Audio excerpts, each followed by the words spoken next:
Hello, Ben here from Supercoach Insider. It is time for me to give you my final team reveal. By final, I mean anything can change between now and the final team announcements. Thursday night, going into obviously the Thursday night game. But look, it is very interesting. I've been meaning to do this since Sunday night, but if anyone followed Chris's podcast and his team reveal, had the old Bucks party on the Saturday night, so it was a long and eventful evening. And then I've just been trying to catch up until that point. So look, I am on the distilled water, and I'm going to try and get you my team thoughts at the moment. Now, it has been, I don't know if it's like you, but I've been umming and ahhing as far as the best way to approach this, looking at value, looking at points on field, and looking at those rookies that I really want to have. So this is just a bit of my thoughts at this current point in time. And even then, last night I was sitting there, you kind of have most of it similar, but then you flick one or two around, and then that kind of influences another one or two, and then before you know it, you've got 6 different changes. And I think that's the part I'm just trying to narrow down at this current point in time. And I'm just going to explain these thought processes on what I'm thinking and why. Now, when we get into the defensive line, right, now there's not much changing as far as, at this current point in time, I am still looking at... Dacos. Now, my theory is that in general, the winner of Supercoach is probably going to fade Dacos, Bont, or like an English or a Gorn, like Gorn, should I say. And I just think that one of those three, someone's going to fade and they're going to be absolutely laughing because they're all so heavily owned. I mean, Bont's, 42%, Gorn, 58%. Dacos is pretty much, 68%. So... that's the realm of thinking. Now, the person I have wanted to keep getting into my side is Dan Houston, mainly because they do have a very soft draw to start. They're playing West Coast first of all, then Richmond. Now, a lot of Gold Coast defenders just got off the leash as well against West Coast. I imagine Houston's an attacking defender, and I feel as though these first couple of games, Houston's going to go really well. And he does have a large ceiling, which kind of does appeal me because he could go 140, 150. I just find it hard to justify. And the thing I keep coming back to is his price. Now, at $593K, there is a lot of people cheaper than him that I feel will average more. And that hurts when you're looking at there's so much value to be had in this line. That's the part that kind of is interesting me. Then the other part that goes through is that he has had a couple of lower scores. So last year he had a couple of 70s, averaged extremely well to finish off the year, but then did have a 61 and a 63 in round 21-23. So he is also notorious to just drop the occasional spud score. And by occasional, I mean usually you're looking at a couple times a year. So this one, round 19, had a 40, some 70s, just scattered in. I do like him. I think that his role won't really change, but the part again, just that price point, because it's more expensive than Gorn. It has to be, surely. Yeah, it is. And there's just so many other people in this line. So the one that I am looking at currently is going with Short, just because I think the ball will be back there quite a lot and he was getting kick out, so it's a good price point. If he fails, then you've also got some other options like a Whitfield if he has his bye. But I just think bang for buck, this could be the year with, the long kicks, high kick ratio, the ball down there a lot. I think that, it is all in the making for Short to finally deliver on a sort of 105 sort of average or 100 to 105. So I think there is a little bit of value there. Look, if I had the extra 40K laying around, I wouldn't mind Houston because he plays the extra game as well, but we'll see where this sort of ends up over the next few. Young is continuing in my side mainly because of role. Now, I don't want to get outspoken or talked out of, should I say, players that have the right role. So for him, he's currently in at this point in time, and they have the best buy, which means that you probably pick up at least 5 points per game because of the buy that he has. Now, Zach Williams did really well. It was like on 50 at halftime, tailed off a little bit. First game back, managed some minutes, I believe. But I think he will get better for the run. And at 216K, I think there's a lot of value there. Reed, so the rookies here, and I'm going to probably put all these together. And Blake Howes into this mix. Gibcus. Now, the one that I didn't have last time, and you might remember me, is Caulfield. Now, Caulfield did get announced. I'm assuming Bailey plays as well. Otherwise, if Bailey isn't named, it's going to be a little bit harder. They've already announced Caulfield playing this week. They've already announced Harms playing this week. So you probably just, if he's that highly owned, you probably just have to put him in your side. 54%, you know, it's, I say that, but I'm about to fade someone really popular soon. So, you know, if I need the extra bit of cash, I could definitely be, you know, tempted by Phillips just because of what that money can do. Because he is also, you know, $20,000 cheaper. He doesn't need to average as much to make me 100,000. Especially considering I am looking at the early flip with that. Now, if Caulfield doesn't play and I get to round 6, after round 6, and I've got, you know, some DPP players coming in that I would like to have on field, it's going to be hard for me to actually make that move when he's stuck there. So that's the part I don't really want, and it gets really painful in that sense. The ruck line, now I have been so close to going English and Grundy. And I say close because I feel like English plays West Coast in round 3 at Marvel. He could score 200, right? Max Gawn wasn't too impressive in the first one up, but he hasn't been for most years. Like, you're not getting him for, you know, you're getting him for the value side and based on his average. The low score, I think, copped a couple of big knocks. There's a few conspiracies out there as far as like, oh, he was on the bench getting a rub and then didn't score anything after that point. I just think the way that the game was, you know, Melbourne had to try and adapt to what Sydney were doing because they were playing the conditions better, especially once it was there. They was just playing, get the ball on the ground, playing fast footy. It was slippery. And when it's a slippery game, if you're a ruck, it suited, you know, Grundy better because he's more of that around the ground mobile ruckman. Whereas if you're just watching the ball like ping pong and going from side to side, it didn't really suit Max Gawn anyway. And they just got absolutely dominated. So there's not much you can do when, you know, the ball's just trying to be quick and direct. You kind of get stuck. You know, you'd rather the clearance kind of game with, you know, clean hands. And I think because of the conditions, it just didn't really suit him as well. So it could be a little bit of both. But English is the one I really do want to get in. And there are some teams that I am working with at the moment where I am actually looking at, you know, copying, you know, taking a premium down to someone else and just starting English. And the reason for that would be, I think it could be English Gawn 1 and 2. Right, so if I'm starting Gawn and I'm going with, say, Grundy, then when Grundy kind of peaks to a bit, I'm probably trying to get English at a drop price, right? But if I think English is going to be number 1, then I might just overpay for it and then go Grundy for value and then see how Gawn goes. Gawn's also got the bye, so then I'll probably pick up some points that way.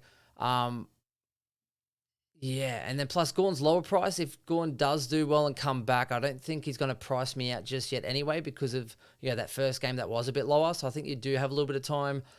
You could probably even get towards that buy and after that buy to kind of pick him up, which is, you know, where some people are probably even looking at, you know, like a Luke Jackson because, you know, with a month or so of being the number 1 ruck, you know, he could spike his price really well. You might be able to then get English, you know, pretty cheaply from Jackson. I don't know if he'll do it quick enough, but he did go 170 against Brisbane last year, so it is possible. My only concern with Jackson is, again, Darcy's coming back in 3 to 4 weeks, which has been reported today and confirmed, I believe. Then, you know, he's been training forward all year. So, yes, I know the ruck craft will come natural to him, but he also did just get cleared from his concussion. So then you add your concussion with training forward. And I don't know, it's just... And for only the few-week period, you know, I think you might get the good 4-week buffer, but if you don't move off him, then you might get stuck getting some of those forward scores and then his price might come down. And then, you know, you're hoping for Darcy to kind of, you know, get injured again, which kind of sucks to say. So that's where I'm kind of sitting at the moment, mainly because, you know, Gawn is a popular sort of prospect. Plus, like that 130K or whatever, it's a bit like... It is definitely something worth considering. But yeah, that's my defensive line. That's my ruck line. So the ones I am kind of considering at that point would be, yeah, Houston's the one that I am looking at. Whitfield tempts me, but again, just that buy kind of sucks. Now, there is something that I am considering. And I'm going to go forward line first and then sort of show you through. Now, so I've spoken about Jackson. Flanders is the one that, again, kind of like the young situation. I don't want to overthink it. It's a forward that's playing midfield. People, some people don't want to get carried away because, yes, they beat Richmond. They beat them convincingly. But I think he played over 50% CBAs. He's the fourth cog in there, which means that if you're getting 50% CBAs as a forward, that's a real big consideration. That is your, looking in previous years, when you look at Butters and Rosie, what we wanted them to get towards a 50% CBA in order to lock them in our sides. So I think it is really that buy that kind of hurts, especially, we've got Sexton up in that sort of forward line, and there's a few other bits and pieces that people are looking at going, how can I be missing some of these people in my side? Which is definitely a consideration. And I hate these early buys just because of it. It would make life a lot easier. But again, when you have a look at the highly owned players, a lot of them do have this buy. So it's kind of which ones do you want to sort of, try and negate and take with you? Which ones do you want to try and bring in after? Which ones do you want to kind of fade? So I think that's where there is a little confusion. Plus, it does influence us when you have Flanders that goes, 120 odd or whatever it was. And it does influence you. So in my forward line, though, I am looking at Mr. Heaney, number one. Now, 144, Horse did come out and was talking about how they were considering putting him forward because it was a slippery night. They wanted something to come and happen for them. And so they did consider putting him forward, but they're really happy that they stuck fat and kept him in the midfield. He was sensational in the midfield. I think Chris went looking through some stats only, I think, 3 or 4 times before he had that many CBAs. When you're looking at, say, like Adams and Parker coming back in, I'm not sure if it's going to change it too much. In my opinion, Parker is similar to Heaney and he can mark the ball forward. And so they'll probably rotate there a little bit, definitely. But I still think that there is some room for Heaney to be getting some good CBAs and to score well. Plus, a couple of years ago, he started off on fire with a couple of big 140s, etc., and then did become a top 6 forward for the year. So that's the other consideration where I'm like, well, maybe I'll just start him, maybe playing that pure midfield. And he made Melbourne midfield look horrible. Sorry to say, Clary. I mean, Viney was exceptional, but Heaney just was everywhere. And I'm kind of thinking that I'd like more data on him, so that's why I'm kind of thinking about just starting him because their buy is a little bit later. If it gets to that point and then, Parker, Adams come in and then his role changes after sort of, 4 weeks, then I can kind of make that change at his buy and then go from there. So he's someone that I am looking at possibly as a little bit of an early cash grab. Maybe keep him if it looks like he's keeping a really good role. If not, I might even just try and go from him to, say, Clary, and then just try and use that as a step up or something along those lines where, after sort of the buy, we'll see how we go. So that's the consideration with Heaney, just someone that I can, jump on. And the other one I am looking at is Flanders as well. So if Flanders does do really well and Heaney doesn't, then I might just sort of look to do that. So, and Flanders has been in my side. This is the confusing element with some things, like trying to get the balance between those who, have those buys, those who did well. I thought, Tuke Miller, his role I thought was really good as well, and he's extremely fit. So you have Rowell doing the big up and under the burrowing sort of side of it, the contested ball. But once it's on the outside, it's mainly like Anderson and Tuke that are going to do all the hard yards, and then Flanders is kind of that link up guy that will come up into stoppages, get some CBAs, but also be a link up through. So there is definitely scope for some of those other players to do well. Tuke is definitely more consistent, in my opinion, than Anderson. Anderson will have those high ceiling games. So there is some consideration there as well. But yeah, that's kind of where I'm at as far as the logistics of that. Now, let's go into the next one is the Fishman. So Fisher is someone, get defender status, round 6 in. I am concerned with him, Sheasel, and McKercher as far as how many points are in there. When you have a little bit of a look at the teams that they're playing as well, right? So GWS, I think, have some really good pressure forwards and the pressure around the ball. So I'm not sure if it's going to be really easy for a first game player to, they might kind of look we'll see. But, when you're looking at, so Sheasel's done it for a year at least, Fisher, and then he's kind of that third extractor. So he might get some ball. Last time he had, I think, 17 touches, didn't really use it well. The game before he did look a lot better. But as you know, in the season proper, everything just ramps up, pressures up. You get less time and space. And he's someone that might be a slow burn for his scoring, but I'm not sure he's going to be consistent enough to really get to that, 350 sort of K mark, which is going to be possibly an issue. And then I've heard a few people even talk about benching him. And then if you're looking at benching someone for 200K, you might even there's only so much money you can have on the bench. And if that's you, then maybe consider not starting him, which sounds crazy because, there isn't too many highly owned rookies that people are actually saying to avoid. So just back your gut on it, to be honest. And Fremantle, I think, they're slow moving it from defence. I don't even know if the ball will get into the forward line or their forward line for North's defenders. Or it might just slingshot straight back out in one kick rather than them overusing it. Carlton also have a lot of pressure around the ball as well. So, I just don't know if it's going to be the easiest time for McKercher. But look, Fish is in. Fife, so a couple of standard things here. I know a few people are talking about fading this, but look, I think it's just as easy as Fife, Reed, Sexton is the main parts here that you can kind of look at. When we get to the main bench of it, though, now, forwards, this is where you kind of get a little bit more stuck. So you have, like, say, 3 spots left. So I'm going to break this down probably live so I can kind of maybe piece together the midfield here a little bit more. And I'll probably get my rationale as far as the few little tweaks and changes that I have considered making and the reasons for it. Because there are many different ways I can go at this point, depending on teams being named, depending on if someone comes in, because I am waiting on some news on some people, but just trying to get the balance right. Now, at the moment, I've kind of gone guns and rookies in defense. And the reason why, only 2 rounds am I going to have to actually play more of these rookies on field. So I don't like it, but I think the scoring potential and job security is probably better on a couple of these for the cheaper rookies than, say, like a Cadman in the forward line. Now, on the flip side, though, Flanders being the cheaper option is definitely someone you can have on field. I'm only looking for those first 2 rounds that aren't buys. So that means, round 1 and round 5 or something or other, or 4. Whatever those 2 that aren't a buy, I'm going to have to play these guys on field, and we're just going to have to see what happens, right? So, but outside of that, most of it is best, 18, which means that it's not really going to bother me if they don't score as well because I'm going to have a lot of other value elsewhere to do the work for me. I just blew a light, so there you go. So look, I'm starting with Bontempelli.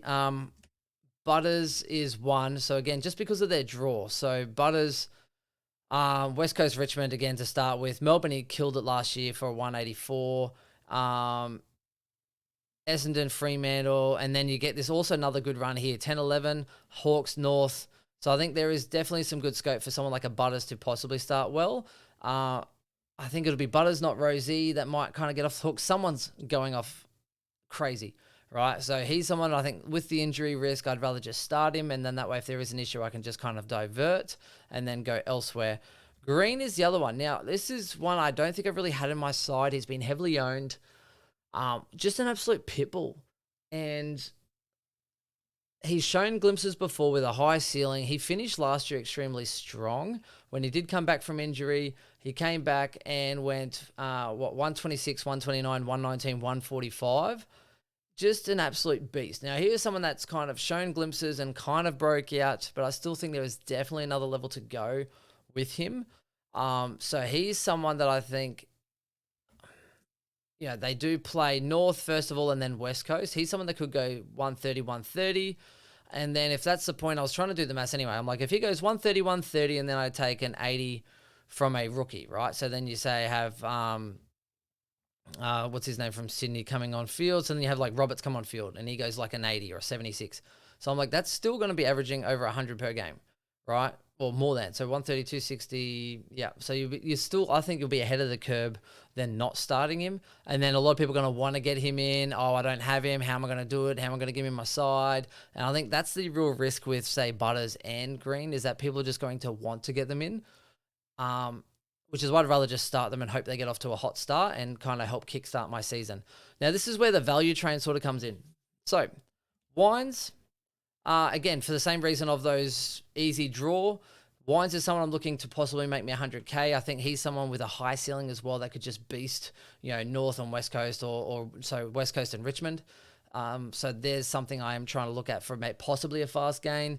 If that doesn't work out, I could always then sort of move him to someone else and then kind of go about it that way. Now, the other one, this is someone only 1% owned. And the reason is, and it's kind of, if I go more value and if I spread my money a little bit more thin as far as some of these other options I think are under, that are value and underpriced, with good ceiling, I'm looking to maybe make 100K off them as a stepping stone into another premium.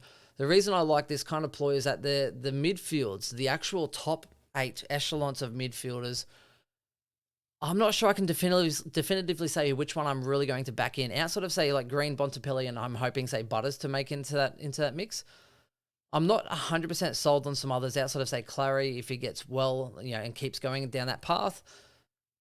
So I'm trying to buy myself a little bit of time with a good draw to spread myself a little bit more evenly distributed to then get more points on field during this best 18. Because if you have best 18 and you've got people that are value, I think it's much easier to bang out some big scores and then, try and progress aggressively in those first 6 weeks, which is probably a little bit different because I know there's been a lot of cookie cutter teams and this is kind of cookie cutter in a sense.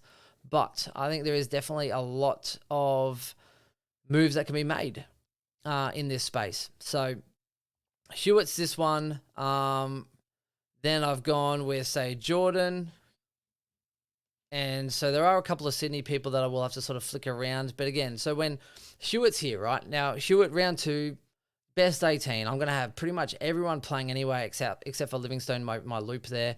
The other part is that, again, Roberts has been scoring really well anyway, so I'll be able to then loophole somebody to try and take a good rookie anyway. And I don't think it's going to hurt me too much. But if Hewitt goes big against Richmond, again, their midfield got beaten up so bad.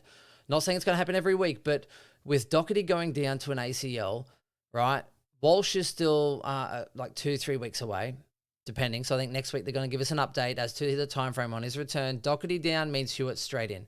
Now, he did extremely well anyway. Chera and Walsh also have the capacity to then go outside a little bit as well, so they might spend a little bit of time on the wing, go back in. Kennedy's kind of getting a smidge, but not crazy amounts. The only other one is, I think, Hollands, when he comes back in. So Elijah, what does he do to the mix? So that is a consideration. But Blues want to win, and they want to be a top 4 side. And I think Doherty out, the best replacement for experience is Hewitt. And last year, at the end of last year, once he stopped being made sub, he did have a game where he went about 140. So he's someone I think could, make me 100K. And I think he's severely underpriced. And if he goes big this week against Richmond, I can just see during his bye, people trying to figure out, man, how the hell am I going to get this guy on my side? And for that reason, I think I might just start him.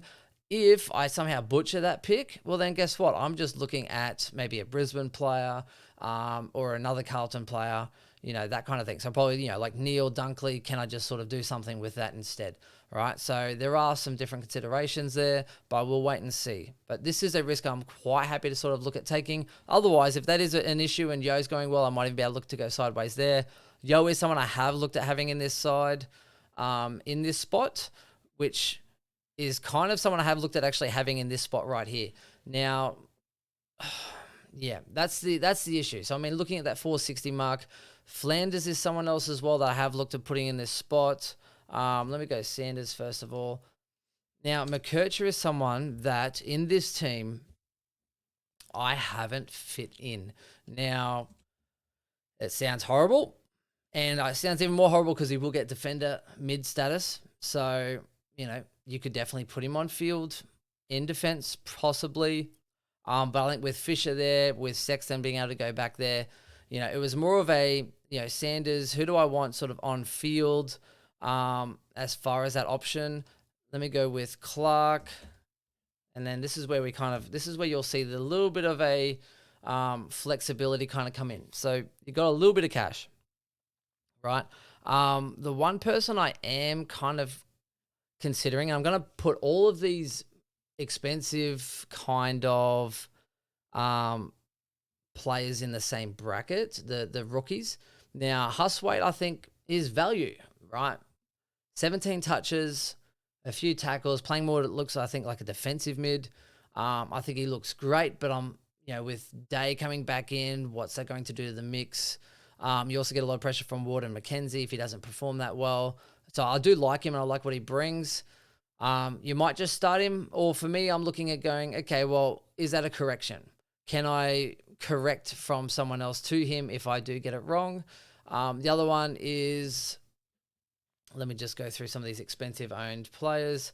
So we'll put Wilson in the mix, obviously. Windsor as well, I thought the conditions probably didn't suit him as much, right? So it was wet, slippery, not wet, but, slippery. So they played a little bit more direct, which meant that, if you were trying to kind of use those skills and get on the outside and sort of link up and overlap, then that probably would have fit, Windsor's game really well.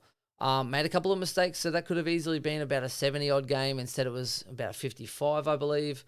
So, I don't think it was the best kind of conditions for him. The other consideration I have is that the issue, when you have Lockie Hunter come back in, there's another player on the wing. Unless they put Lockie Hunter back, with Bowie being out for a smidge, although Hunter's still, I think, a few weeks away. Then you've got Billings with sub. Billings can also play wing, So I think there is a few little unknowns there where Windsor's getting the first crack because he's got dare, he's got pace, and I think he will keep at least getting a handful of games to kind of show that. But it doesn't mean that he's got the best job security as far as locking it in. I think they'll give him every chance, but they might kind of drop him down for some confidence, get some of these other experienced guys in there, especially if these start to lose.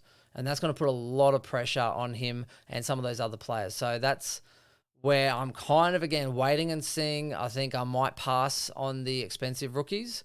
The ones I am also looking at as well, based on team announcements, Berry from Adelaide does tempt me. A good price if he looks like to be named on the ball. But then I don't think you can have, Crouch and Laird and Berry in that same kind of mix. They're all similar players. So I don't know. It's going to be really interesting to see what they do with that. If they're all named, it's going to be interesting because if it doesn't work, it could be as simple as, oh, well, Berry, you're out. Laird, get back in the midfield a little bit more, and then he's canned anyway. So, again, someone I'm looking at, but I'm not sure I have the best confidence in that. Jared Lyons as well.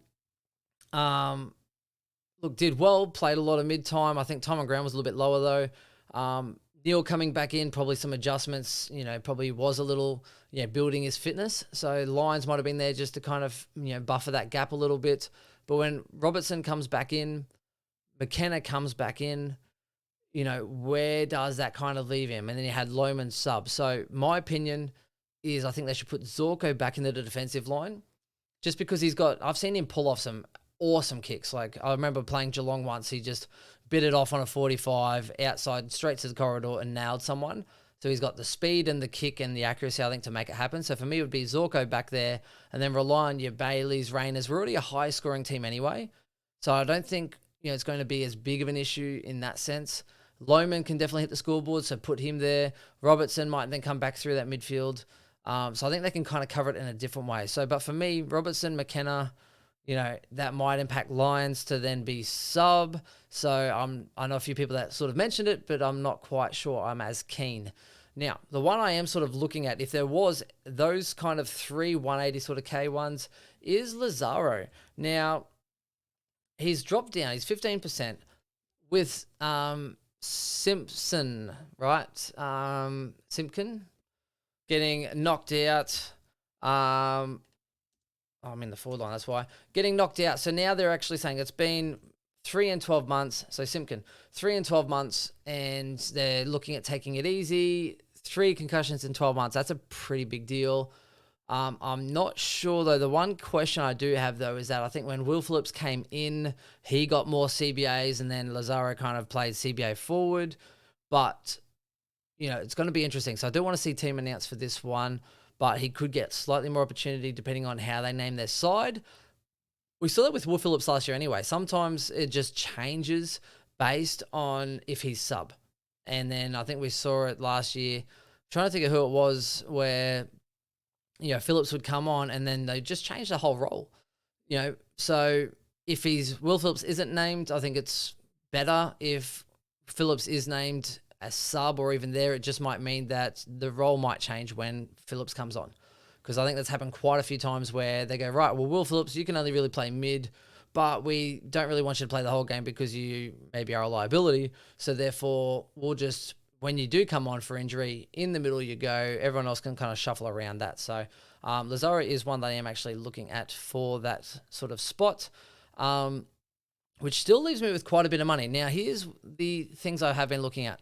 Martin, I have been looking at in the midfield, right? Now, my concern with Martin, Parrish is carrying a hamstring, so he won't cop any attention, right? Hawks, Sydney, I think are quite really good defensively minded, as well as Saints. So I don't think he's going to get the most freedoms in the world. I know it's the Dacos role, and I know everyone's excited about the Dacos role, but I don't think he's going to get those freedoms as much as. Now, it's easy to run around when you have no one accountable, for you to be accountable for them, but if someone's accountable on you, it does make your life a little bit harder. So I think there is that risk for me where I'm just like, okay, if he gets DPP and he looks like he's doing really well, I can bring him into my side then. And I will probably look to make that move when it happens. Look, I think he's got a high ceiling, but if Martin does get clamped, I don't think he has the skill and ability of Dacos to still rack up 85, 90 Supercoach. And that's the part that kind of concerns me a little bit. With all the talk and the dare and all of the use that comes out of it, they might even go, well, you know what? Merritt, we can't really tag anymore. And Merritt getting tagged still gets the ball, works super hard. They just push him forward a little bit more or whatever. So they might just go, well, we're going to put some attention on someone else. So that's my concern, particularly with Martin, just based on who they are actually playing to start this year. I do like Tuke, as you've already said, and then Flanders as well is someone that I can kind of look at that kind of price point. So it's not too bad to go and try and pick up. I'm just trying to think of the other one is I'm missing in my side. So Flanders is someone I have had Tuke in this side as well. Based on the price point, I think Tuke Miller averages more. But then Tuke, if he doesn't become a top 8 to 10 kind of mid, then I'm using a trade. Whereas I still think base at the end of the year, I think there'll be enough games where Flanders will do really well. Based on their draw, I think they're looking at about 6 wins, in my opinion. And they do play quite a few games at home. So they play Adelaide at home this one. So a couple of hard games coming up where you've got Adelaide, Bulldogs, GWS. I think they're going to be harder for him to score, to do well. Hawks, Sydney, West Coast, Brisbane, North, I think is probably going to be a little bit better. And then obviously playing at TO, so they're going to Darwin to play Geelong over there as well. So I think there is a lot of scope for that kind of middle to next part where he should actually do really well. And then again, that 50% CBA, that's the part I'm kind of tossing up between, a yo or not, and then sort of where I go with that. So Wilson was the other one I have been looking at in one of these lines, just because I think there's definitely a lot of scope there. Cadman is the other one when we're going into this forward line. So I might actually put Wilson up here just because I'm thinking. So Wilson, Lazaro, Sexton, and then that does leave me with 189. So there is definitely some room on the bone here for me to kind of upgrade someone. Wilson's already there, so maybe it is Huswaite. You might. So look, I can fit that in. All right. So if I do go Flanders, that's right. Because if I was going with Flanders, I do have money there to kind of try and make something happen. Instead of Huswaite, though, I probably would try and look to kind of get in. Trying to get in McKercher, which is probably going to be the real way to go. I'm just trying to have a look at the team I kind of saved here. Cadman does do up a lot of things, though. He does free up some cash. They do play a couple of easy games early on. I just don't know if he's going to be making as much generation, which is why I don't mind one of the expensive sort of mids in that mix. he's an easy one. Like, he's going to play, right? So Gibcus and Cadman are going to play. It just might be a long burn. Like any kind of key forward, you're just hoping that occasionally they'll kick a few goals and they'll do well and they'll get up the ground. If he was going to do it, the next couple of weeks are probably the ones that you would look at doing so, and then sort of going about it that way. So let's have a look. So let's go Wilson into that mix. The other one is Clay as well for West Coast. Full training last week. He was one that was in pretty much everyone's side, and he's a chance to get named. Now, if he is named round 1, I think he's in my side. I'm even considering trying to sort of fit him in my side as we speak through this sort of bench period. So he is someone that I think has a lot of scope. So it could be Wilson there, Clay, and then sort of try and make some moves. So Wilson, Clay, and then let's see how this looks, because this will need tweaking again, as you can see. Let's see where it settles. All right. It would help if it would look better. All right. So in the defensive line, I have gone 4 deep previously, but this is kind of where I'm sitting. I'm looking at going a little bit deeper sort of through this section where, so Flanders, Wines, Hewitt. So this is definitely more risk, definitely hopefully more reward.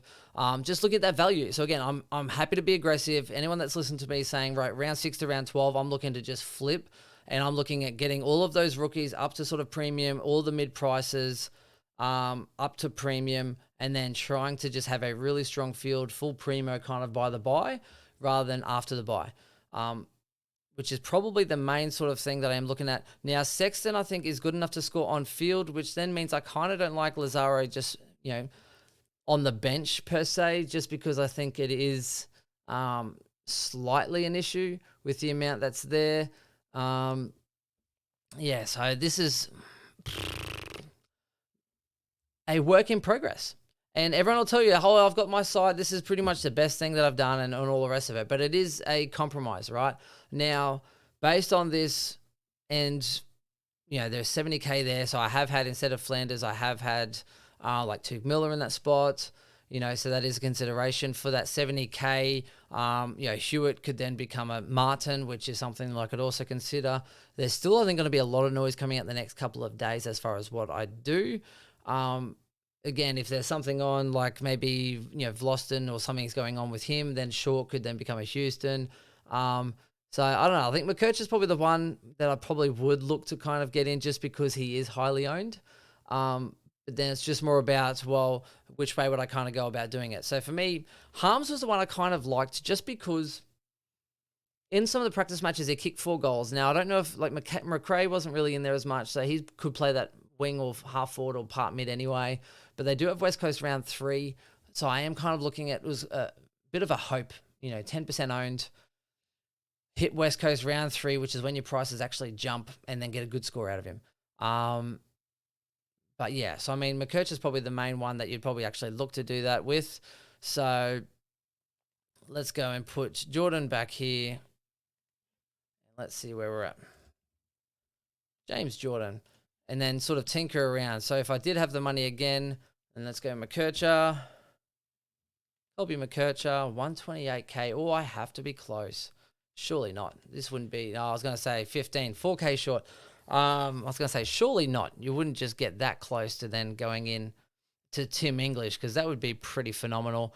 But then, yeah, so 128K here, and you could easily try and go and upgrade to someone else. Yeah, so look, I think McKercher is probably an easy one for that. Let me know where you think I am at the moment as far as, thought process. So what I did have previously going into this was, and this is how much you kind of try and tinker as you think. So I did have Tuke in this part, right? I did have Lazaro, Cadman. Hall wasn't in my side. Roberts, Clark, yes. Sanders, McKercher was out, and obviously then that would have been Harms. So that was the kind of side I did have. As you can see, it's not too dissimilar, but then you kind of have a look going, well, for Harms to be in and for Tuke, is it really going to be worth that much more? But the good thing is, though, outside of defense, which would get fixed, like Sexton will go back into defense. Lazaro can then come on field. Roberts can come on field. Fisher, there's options there. So you got, Harms or someone else coming into that forward line. And then that way, Reedon and Howes and Gibcus, etc., become a mute point. And they'd be probably the first ones to get out my side. So that was kind of the rationale of thinking as far as my team goes. But yeah, there's still a lot to come out of the wash. I'd like to see what the coaches kind of come out and say over the next couple of days and before teams. So I might just kind of do a final little update just going into it. But this is as complex as it gets. And I think the reason why a lot of people are watching videos at the moment and sending messages is because it's just trying to finalize that, that final viewpoint. And I'm looking for points of difference that I think people might look to try and get in later. So again, like Hewitt 1% owned. Can I take Roberts for 1 week and not really lose that many points? I think it's possible. So, there is a lot of consideration in a lot of different lines. Shiesel is someone that I think a lot of people have had having in. But I think if McKercher starts to build in confidence, then, they might look to put Shiesel through the midfield a little bit more. They might try and move him up the ground a little bit more. So that is a consideration there. Steele, I didn't mind. A lot of tackles, though, so I don't know if he's going to be more defensively minded and not just trying to rack up and get the ball himself. So there's a wait and see kind of on that. But I have, looked at Steele. But yeah, and then even Heaney, I'm like, well, am I even that sold on Heaney? Like, he looks good, and I just feel like I want to start him and wait and see how I go. And then I can always move. And with 40 trades, I think the one thing I want to be is flexible, which is why I don't mind like having a Harms. And if McKercher goes really well and Harms doesn't, then I just correct. If that was the case, I went down, right? So, or if I do miss someone else, I quite like having one of the expensive rookies like Lazaro, so that way if Huswaite goes well and Lazaro doesn't, then I can correct. And at least I have money that I can then sort of shuffle around. Elliot Yeo goes well, Hewitt can become him. If I butcher it completely on something, then I might just go, Harms down to someone else, and then I can then go Hewitt up to a player that I've missed, or keep a little bit of cash and be really flexible. Because I think the one thing I don't want to do is start with like a full, kind of like a Guns and Rookies team where I don't have many, a scattering of 180K, 200K, 250, some 430, 440 guys that I think of value. And then some of the value ones around the 5s, and then some of my premiums. And the only premiums I'm really trying to lock in are the ones I think I have a lot of confidence in to be sort of, top handful, which is Dacos, which is Bont. And then I think Butters and Green are, again, with a fast start, people will want to get them in. And if they have a fast start, they're going to be priced out for a little bit, which means that by the time I try and get to my first upgrades, I can't really afford them. And then sometimes you get through the whole season where you get to their buy and you're like, man, how do I get this person in my side? And they both have the potential to do that. So that's why I'm kind of looking at starting them and then seeing how I go. But that's it. That's all my thoughts. It's not perfect. When teams are announced, I'll probably do up a video on Thursday night. You don't have many decisions to make. I think for Carlton Richmond, it's literally Gibcus and Williams. Do you want them? And that's probably it. Outside of Hewitt, let me know if you like that pick. Anyway, 1%. Surely it has to change. I think it, coming out of that buy, you could see a few people burning a trade, I think, to maybe get this guy in. So he could end up being 5-10%. That's my left field option. Possibly not starting McKercher. Could be death, but we'll see. And then English over Gawn. Again, like I know English will lose money, but if I'm going value and everywhere else, I just think English, I definitely believe will be top 2. So if Gawn and Grundy go well enough, like, I know the 100K can make a lot of difference, but, I do like English, and English hurts as well, man. So it's crazy. But yeah, that's it for my thoughts for this week. I'm looking at Livingston as the loophole. I just don't think Naismith's going to play. They already spoke about Nankervis playing, the captain back, and influential, etc. So I just don't think it's an option. If you want to have that forward loop later on as well, I just think you have to have it. So unless Nate gets injured, then Naismith will be a great option. But I'd rather kind of keep that loophole. And West Coast aren't great at the moment, so they're going to have a lot of late games. So that's why I'm looking at him as my loop option. But yeah, we'll also wait and see what teams happens. That's it. Let me know what you think. Tell me it's horrible. That's also okay. But I think with the amount of cookie cutter teams out there at the moment, I want to be a little bit different. And I don't think, passing on value is a great idea. So I'm looking to go those cheaper options. Anyway, that's it from me. That is a long video, long. But yeah, let me know. And I'll talk to you probably Thursday night after the game. I'll get out and I'll do a final kind of thought process for your Friday and then let you know where I've kind of ended up once teams are announced. That's it. Talk to you soon. Bye.